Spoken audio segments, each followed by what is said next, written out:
Oi, pessoal. Estou fazendo esse vídeo aí para ajudar vocês nas questões do ENAD, tá? Então, eu queria que vocês me acompanhassem aqui com alguns exemplos de questões aí que vocês podem encontrar nesse exame. Vamos ver aqui. Primeira questão é uma questão de máxima transferência de potência, tá? Ela diz que um amplificador tem uma saída com impedância interna de 8 ohms. Ou seja, para que vocês consigam ter a máxima transferência de potência, vocês têm que botar um alto-falante também de 8 ohms. E uma potência de saída de 200 watts. Ele deseja conectar alto-falantes na saída desse amplificador, e os alto-falantes que vocês têm à disposição são de 4, 5 e 6 ohms, ou seja, nenhum é de 8 ohms, e a questão é fazer uma associação desses dispositivos. Os alto-falantes são que nem resistores, né?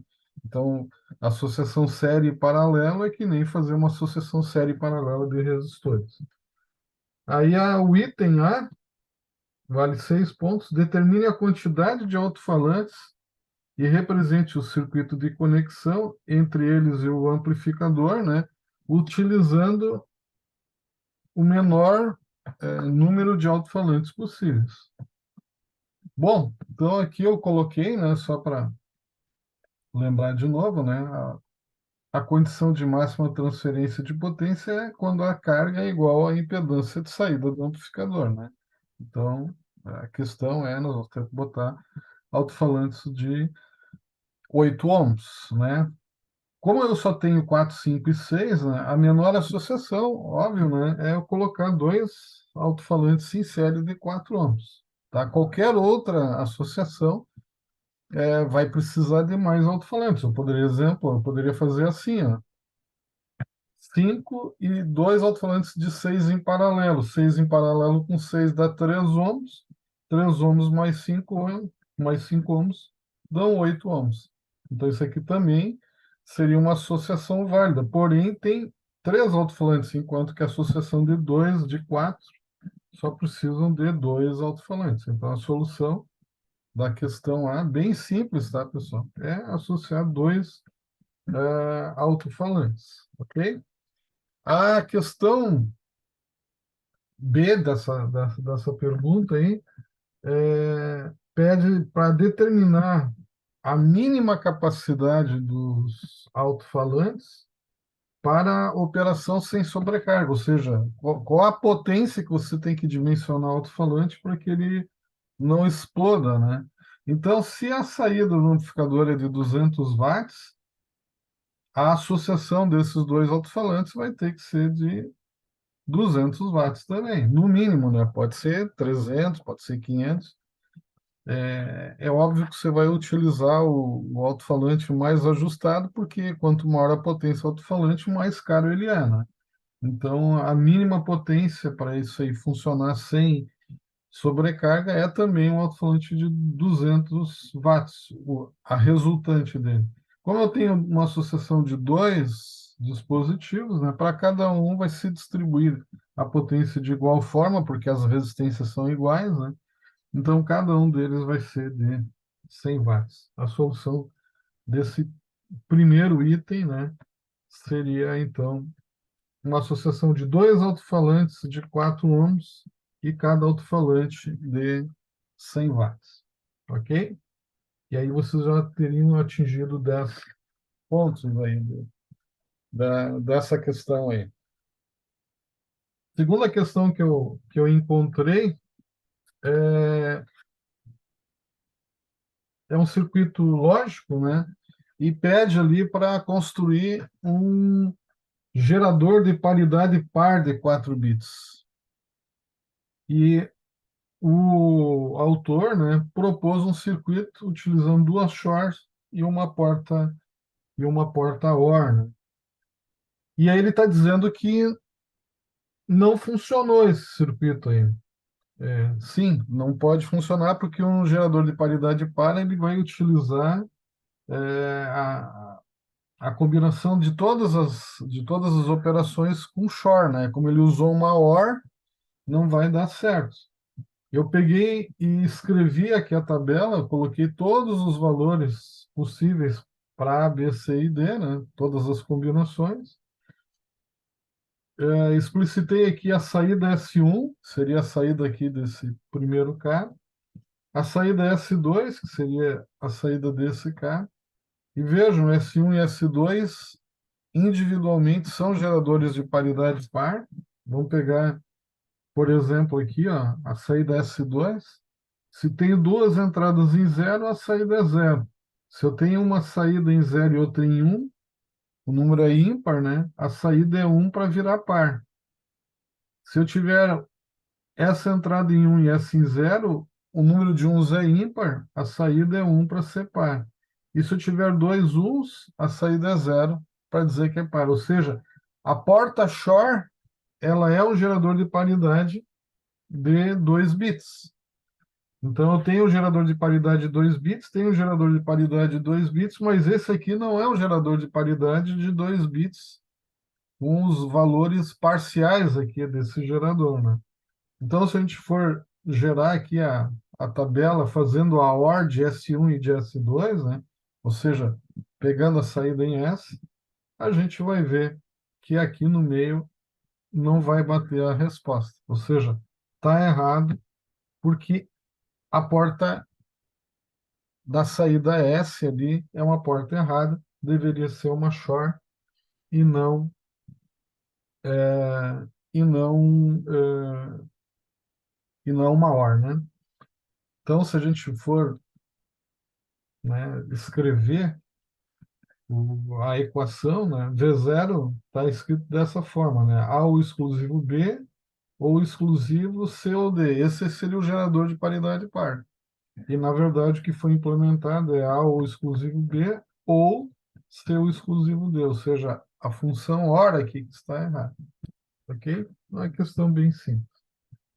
A segunda questão, eles pedem para projetar um regulador, um registrador de deslocamento de 3 bits, usando flip-flops tipo D, com entrada serial e saída paralela, e descreva a sua utilização como um circuito divisor por 2, tá? Eu não desenhei esse circuito aqui, mas a ideia é lembrar do deslocamento à esquerda e à direita, né? Se eu fizer uma operação desse tipo aqui, né? 0, 0, 0, 1, tá? E deslocar ele uma posição para a esquerda, o que que vai acontecer como resultado disso? Vai dar o número 0010. Ou seja, esse número binário aqui é 1, e deslocando para a esquerda, virou esse número aqui, que é o número 2. Ou seja, o 1 virou 2. Se eu pegar aqui e deslocar ele de novo, uma posição para a esquerda, o resultado disso dá 0100. Ou seja, o número 2 vira 4.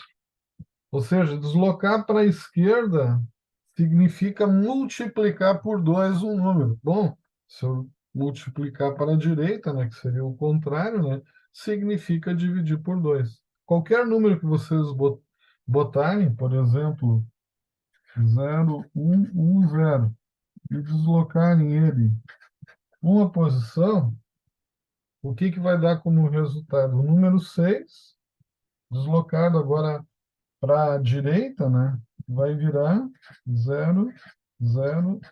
Ou seja, o número 6 vira o número 3. Ou seja, 6 dividido por 2 é 3. Qualquer número que vocês colocarem, ele vai dividir por 2. Obviamente, se o número for ímpar, né, vai ter ali o resto da divisão, né? Tá? Ele só vai dar número exato quando o número for par. Ok? E fazer uma associação de flip-flops tipo D para formar um registrador de deslocamento é só pegar, né, a saída D do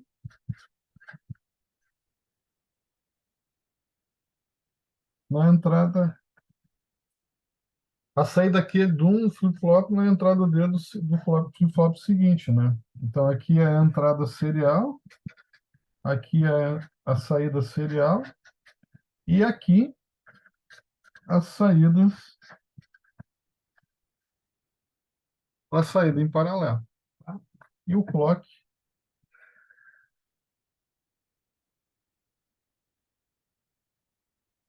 ligando todo mundo junto, né? Quando eu aplicar o sinal de clock, o conteúdo, né, do registrador de deslocamento vai se deslocar por dentro do registrador, né? Ok? A terceira questão, e aí eu vou chamar a atenção de vocês, tá? Tem muitas questões do Enadio ali que eu vi que foram anuladas, tá, pessoal? E anuladas por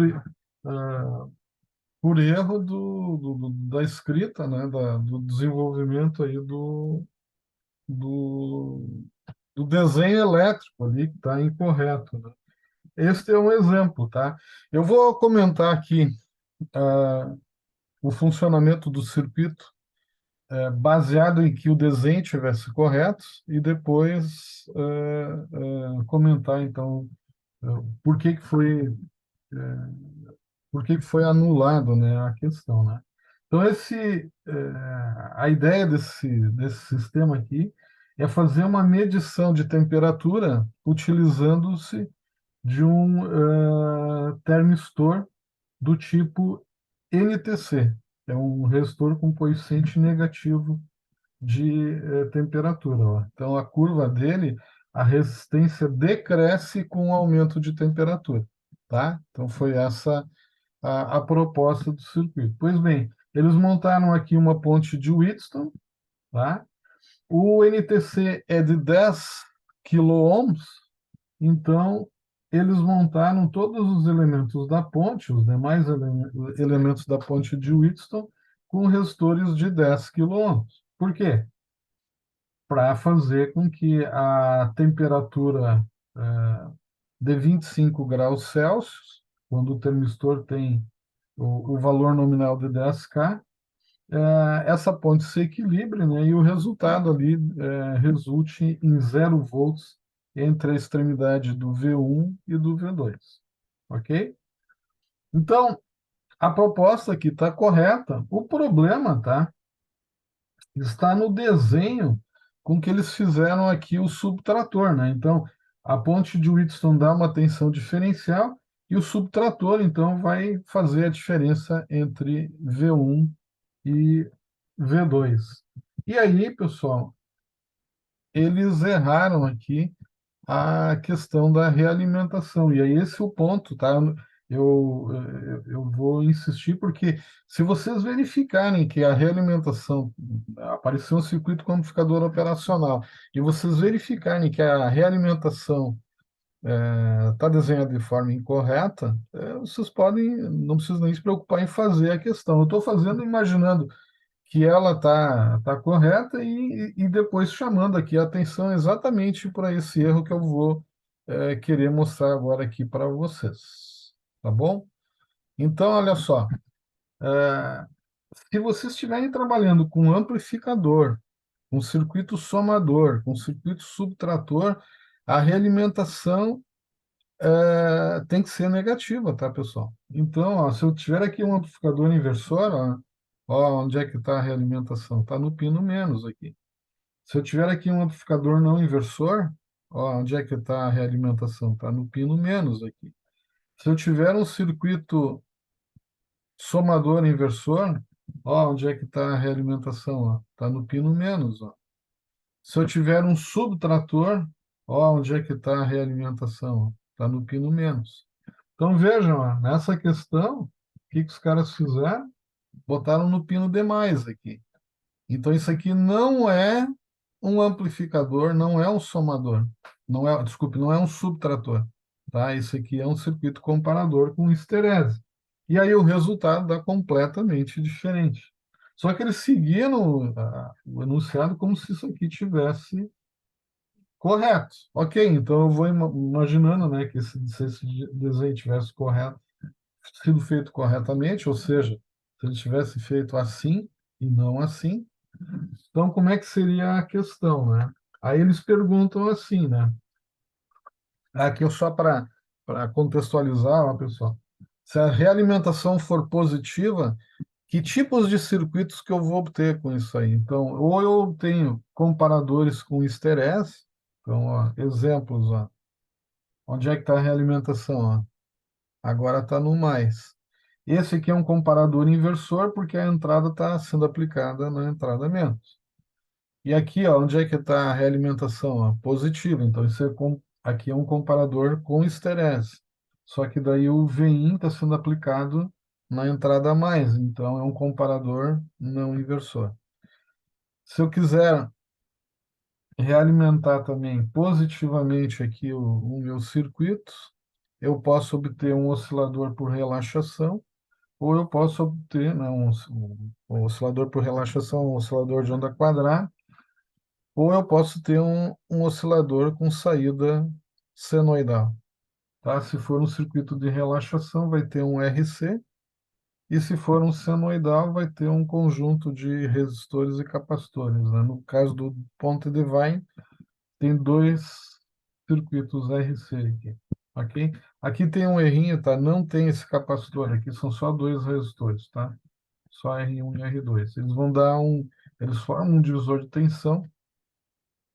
Aqui vai aparecer uma tensão que é ou mais VCC passado por esse divisor de tensão, ou menos VCC passado por esse divisor de tensão. Ok? Então, realimentação positiva, ou vocês vão construir um comparador, ou vocês vão construir um oscilador. É bem diferente da proposta do problema, né? Que é fazer um circuito subtrator, tá? Mas vamos dizer que, então, vamos imaginar que o circuito tivesse correto, né? Então, esse medidor de temperatura, o que que ele iria fazer? Ele vai medir a resistência do sensor aqui, e aqui nesse ponto vai se formar um divisor de tensão, então vai ter uma determinada tensão, e aqui tem dois resistores fixos, né? Tem uma tensão fixa aqui, né? A alimentação aqui é 5 volts, então vai ter aqui nesse ponto fixo 2,5 volts. E a tensão desse ponto aqui depende da resistência do termistor. Então, uma das questões que eles perguntavam ali é que resistência teria o sensor a 37 graus Celsius? Bom, aí é a interpretação desse gráfico aqui, tá, pessoal? É, eu não sei se vocês vão conseguir enxergar, então eu mais ou menos vou indicar aqui no, no gráfico para vocês a resposta, mas esta curva aqui está dada em graus Kelvin, e eles perguntaram quanto que seria em 37 graus. Bom, basta somar 273 graus, ou seja, eu teria que olhar aqui no ponto 310 graus Kelvin, né? Qual a resistência equivalente, né? Então dá ali cerca de 6.300 ohms ali a essa resistência, ok? A segunda pergunta, e aí é até o comentário que eu fiz anteriormente, se eu quiser medir a tensão aqui na saída aqui, na temperatura de 25 graus Celsius, o que que vai acontecer? O que que é esperado aqui? Pessoal, essa é barbada, não precisa fazer conta nenhuma. A 25 graus Celsius, o termistor tem exatamente 10 quiloohms. Se ele tem 10 quiloohms, esse divisor de tensão aqui vai dar 2,5 nessa ponta, e esse divisor de tensão aqui vai dar 2,5 nesta ponta aqui, ou seja, a diferença de potencial entre uma extremidade e outra é 0 volts. Esse circuito aqui é um subtrator com ganho até unitário, tá? Os resistores todos são iguais. Mas mesmo que tivesse um ganho de 20, de 50, de 100, não importa. Seria 0 volts vezes um ganho qualquer aqui, que nesse caso é 1. Daria 0 volts também na saída. Ou seja, quando o termistor se equivale à tua ponte de Wheatstone com os outros resistores, a tensão naquele ponto é zero. Ok? Então seria barbada se tivesse funcionado, se tivesse sido uma questão válida, mas foi inválida porque eles desenharam errado a questão aqui do desenho do subtrator. Ok? A questão 9, ó, pessoal, é uma questão simples, tá? Também foi anulada, tá? Aí por descuido na apresentação dos resultados. Eu vou de novo, vou fazer ela como se fosse a correta, né? Aqui não tem um desenho elétrico errado, não tem um enunciado errado, mas tem nas respostas aqui que aparecem da questão número 9. Acho que eu até vou abrir aqui para ver se melhora aqui o foco acho que não adiantou muito. Bom, é a questão 9 ali do Enádio, tá? Então, eles desenharam aqui um somador inversor. Então, eles especificaram aqui qual é que são os valores de R, RA, RB, RC, e perguntam, né, qual das entradas aqui que vocês, a lista de entradas aqui que vocês vão aplicar, leva esse subtrator aí a ficar saturado, ou seja, a tensão de saída não mais obedece o valor das entradas porque o ganho extrapolou o resultado desse amplificador. Eles sugerem que esse amplificador aqui é um amplificador ideal, então, o máximo de tensão que você vai obter na saída é o próprio valor aqui da alimentação, no caso aqui mais 15 menos 15. O que que se quer dizer com isso, pessoal? Se você aplicar um sinal e aqui der 10 volts na saída, ok. Se você botar aqui menos 9 volts na saída, ok. O que que não pode ultrapassar? Um sinal maior do que 15 ou menor que menos 15 volts. É isso, tá? Dentro dessa faixa, o amplificador vai funcionar, no caso aqui, o somador vai funcionar corretamente. Então, o que que o cara tem que fazer, né? Tem que determinar os ganhos aqui de VA, VB e VC. Então, é só fazer R dividido por RA, R dividido por RB e R dividido por RC, tá? Então, substituir aqui os valores, né? O V0 vai dar menos 50 VA mais 25 VB mais 20 VC. Ok? Se eu aplicar o sinal da entrada A, o que que vai dar ali como resultado? A saída vai dar 30 volts, ou seja, está saturado. Se você aplicar o sinal DB, vai dar 0 volts, ou seja, o amplificador não está saturado. Se você aplicar o sinal do item C, a saída vai para menos 15 volts, ou seja, o amplificador não está saturado. Se você aplicar aqui o sinal D, vai dar menos 14,25, também não está saturado. E se você aplicar o sinal E, né, vai dar menos 30 volts. Então, essa questão foi anulada, pessoal, porque tem duas respostas válidas possíveis aqui. E não é do tipo a 1 está certa, a 2 está certa. Não, eles botaram uma alternativa. Escolha uma das alternativas. Se vocês escolheram o A, vocês acertaram. Se vocês escolheram o E, vocês acertaram, tá? Porque as duas valem, né? E aí eles anularam, tá? Porque ambas as alternativas estariam corretas, ok?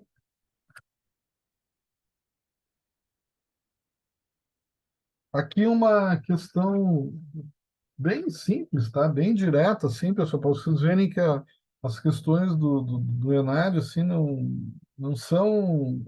É para mostrar, assim, realmente questão de lógica, tá? Vocês matam quase todas as questões aí, assim, basicamente lendo toda o formulário aí, né? Todo o questionário. Então, eles querem gerar um sinal cujo espectro é esse aqui, né? Um sinal senoidal na frequência de 50 Hz e outro na de 100, com amplitude igual a 1, tá? E aí, o cara, para gerar isso aí, ele tem esta equação aqui para descrever, então, o sinal discreto. E vocês querem, então, um sinal de 50 Hz e de 100 Hz. E a taxa de amostragem, o cara disse que ele utilizou uma frequência de amostragem de 500 Hz. Bueno, então, ele quer saber qual o valor de F1, F2, F3 e F4, tá, pessoal? Então, seno de 2π50 sobre 500N, tá? É um sinal senoidal de 50 Hz amostrado a 500 Hz. E seno de 2π100 sobre 500N é um sinal de 100 Hz amostrado a uma taxa de 500 Hz, tá? Como eu não sei qual é o F1 e o F3 ali, né? Então pode ser 100 sobre 500 e 50 sobre 100 ou o contrário. Mas basicamente é isso, tá? Aí basta olhar aqui nas alternativas onde que aparece 100 Hz, 500 Hz e 50 Hz, 500 Hz. E aí vocês vão olhar aqui, a alternativa é a alternativa D, tá? Então, a questão bem tranquila, bem simples de se resolver, tá? A outra questão fala aqui de um circuito, até não desenhei aqui, mas escrevi aqui no próprio questionário, né? Fala de um circuito aqui digital para discretizar um sinal analógico, né?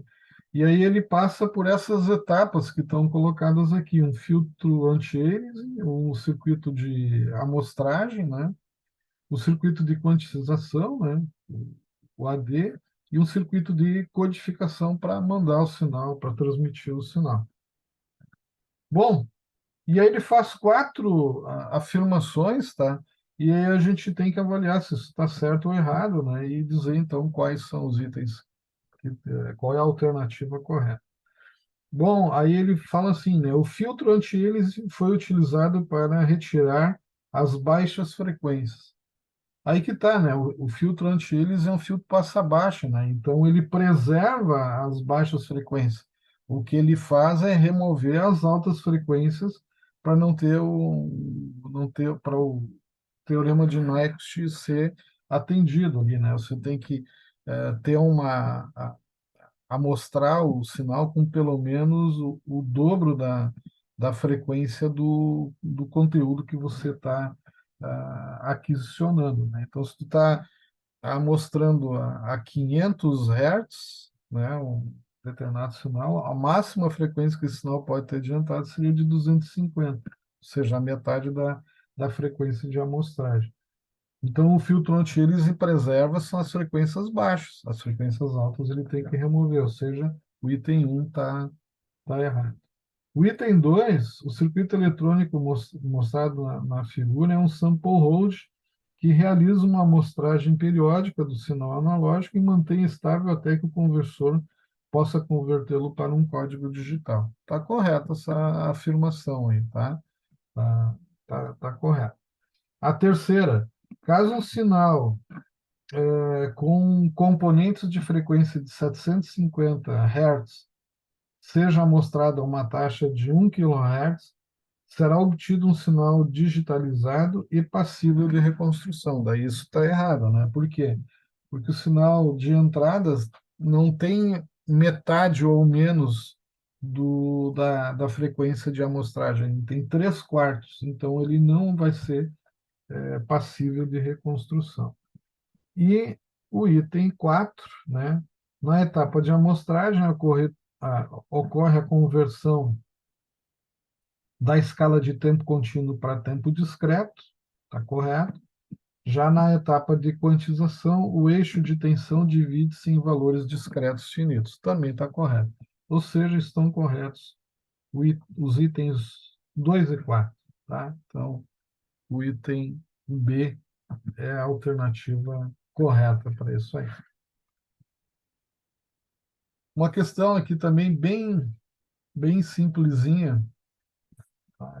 Rápida de se ter, de se matar, né? Também não fiz aqui, eu marquei aqui direto na folha do questionário, né? Eu tenho aqui uma ponte H, um motor aqui, né? E um circuito de controle ali, né? Para indicar o sentido que o motor vai girar, se no sentido horário ou anti-horário. E aí ele pergunta, na situação apresentada, nessa que está desenhada aqui na figura, com a chave S em GND, ou seja, botando zero aqui nessa porta-loja, quais transistores estão em saturação, ou seja, os transistores que estão conduzindo, né? Então, se eu tenho aqui uma porta NAND, né, em que eu boto zero na entrada, a saída dessa NAND vai ter um. E se essa saída 1 excitar uma segunda porta NAND, né, a saída dessa segunda porta NAND estaria em zero.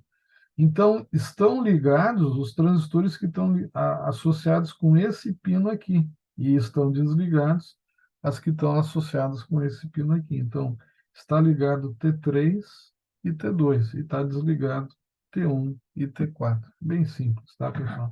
Então, a alternativa é a alternativa A. T2 e T3 são os transistores que estão saturados. Não precisa nem calcular nada, ele só quis verificar, né, se vocês entenderam, né, qual é o funcionamento aí o funcionamento mais lógico do que um cálculo mesmo, né, em cima da ponte H.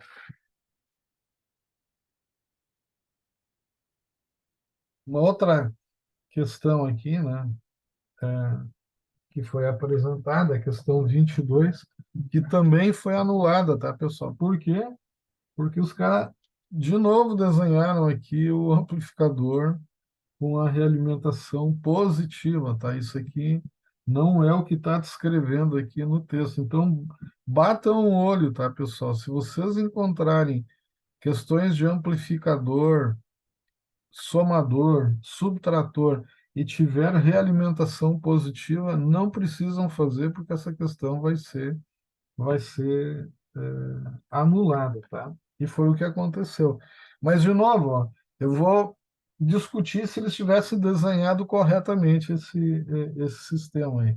E aí vocês vão ver que caiu, e muitas vezes o cara não dá a bola lá para a parte de instrumentação, né? E caíram duas questões aí de instrumentação. Aqui é um sensor aqui, ligado também em ponte de Whitson, tá? E aqui é um amplificador de instrumentação, que não deixa de ser um circuito subtrator com ganho, né? E aí tem o desenho aqui desse amplificador subtrator. Bom, se eu for calcular o ganho desse amplificador subtrator, o ganho vai dar 11. A expressão dele vai ser 1 mais 50K sobre RG, e o ganho desse amplificador vai dar 11 vezes. Em equilíbrio, ou seja, quando a resistência do sensor vale exatamente a resistência da ponte quando equilibrada, né? A tensão entre as extremidades aqui vale zero. Nesse caso aqui, os caras foram meio sacana aqui, botaram duas resistências de 20K, uma resistência de 1K e a resistência do sensor, né? Então, a gente tem que pensar que aqui, quando a ponte está em equilíbrio, é quando a resistência do sensor for igual à resistência de 1K, tá? Porque essas aqui são iguais, só que são iguais em 20, né? Então, basta eu analisar quando o sensor for igual a essa resistência aqui, que eles chamaram de R3, tá? Então, eu tenho uma fonte de 15 volts aqui, aplicada nessa ponte de Wheatstone. Então, a metade da tensão, porque tem dois resistores iguais aqui, é 7,5 nesse ponto aqui. Quando é que a ponte está equilibrada?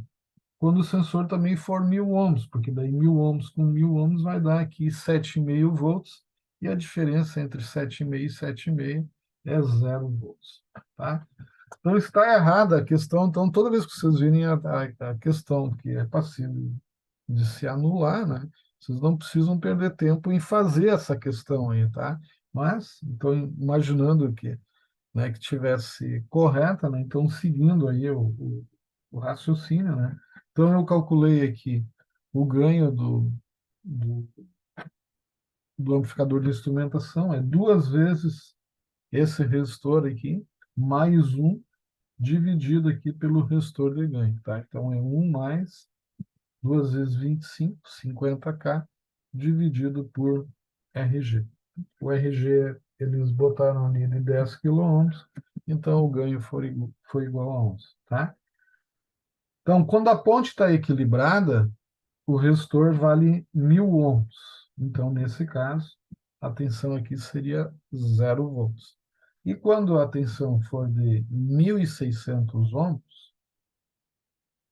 quanto que vai ter de tensão aqui, né, nesse ponto aqui? Vai ficar 1.600 sobre 1.600 mais 1.000 vezes 15, 9,23 volts.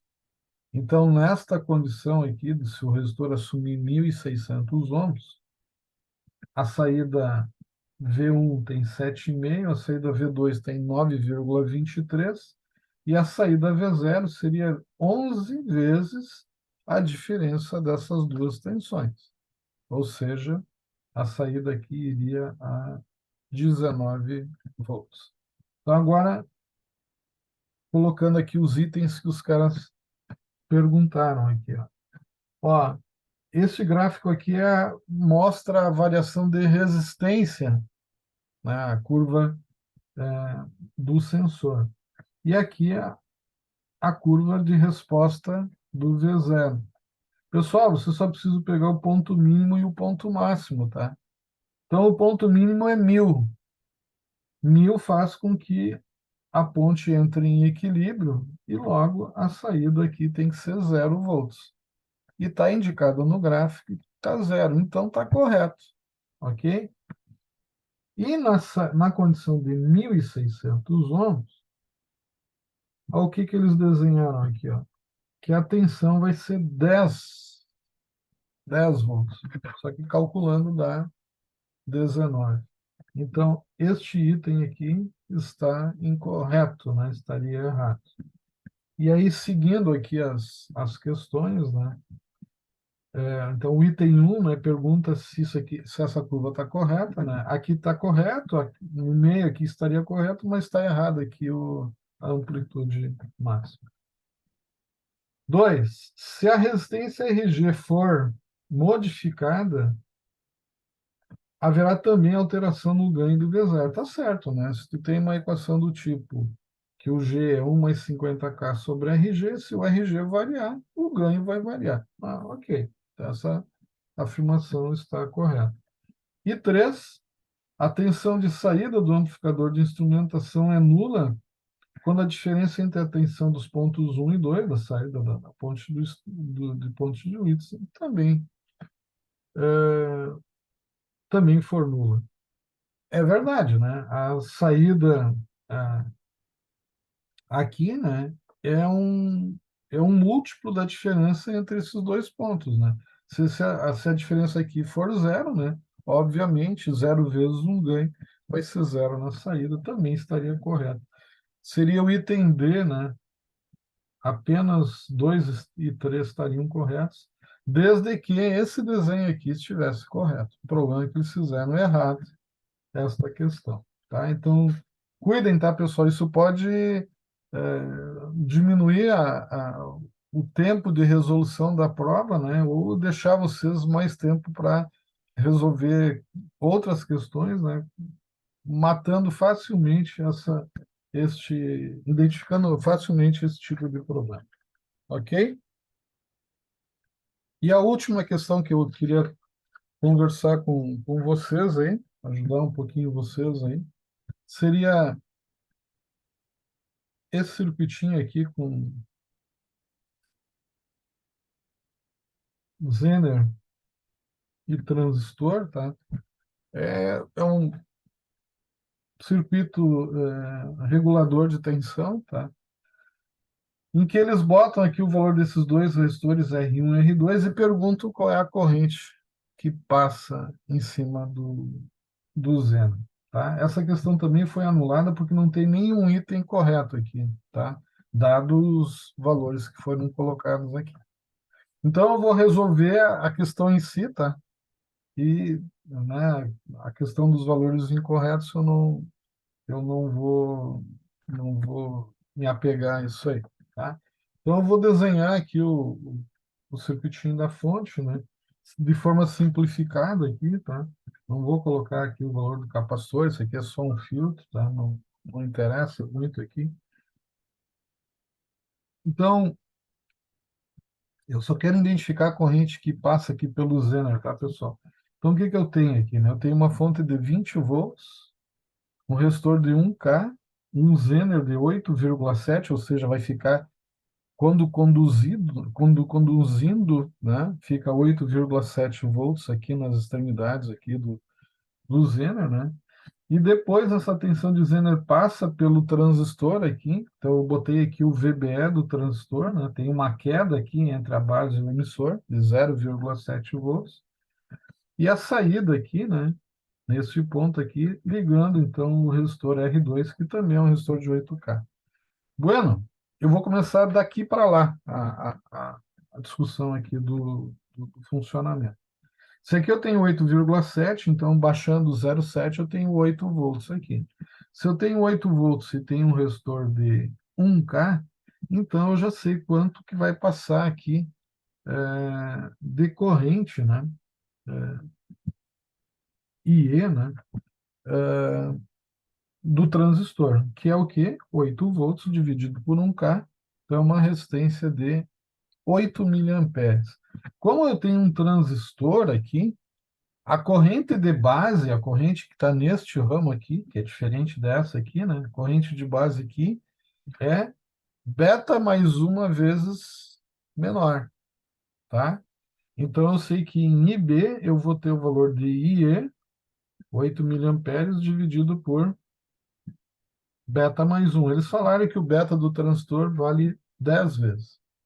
Então seria 8 miliamperes dividido por 11, 0,727 miliamperes a corrente de saída ali, ok? Bom, agora voltando para cá.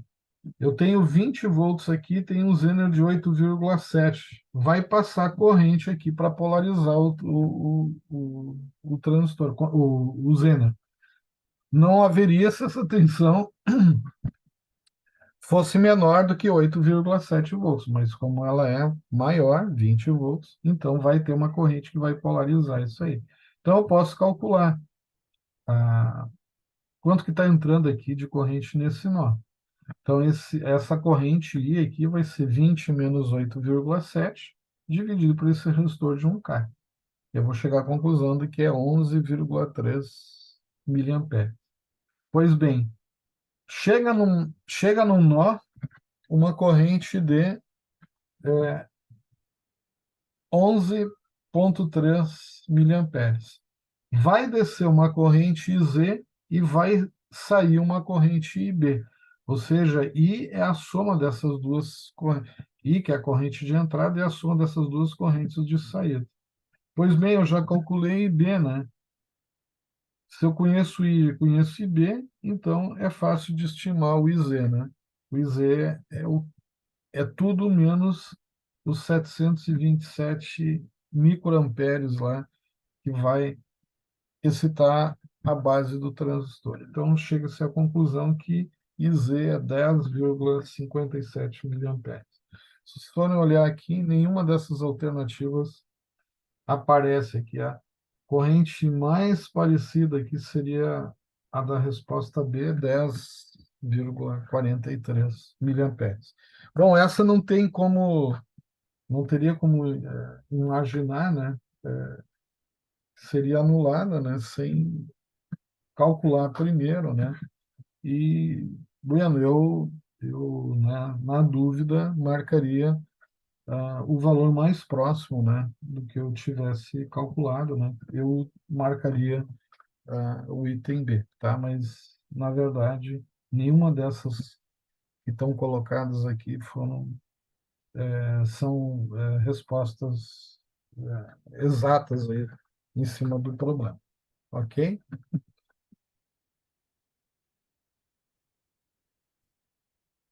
Então é isso, pessoal. Espero que tenha ajudado aí vocês, tá? Qualquer coisa é só me procurar aí que eu resolvo aí de novo aí se ficou alguma dúvida aí para vocês. Tá bom? Bons estudos aí, boa prova. Até mais.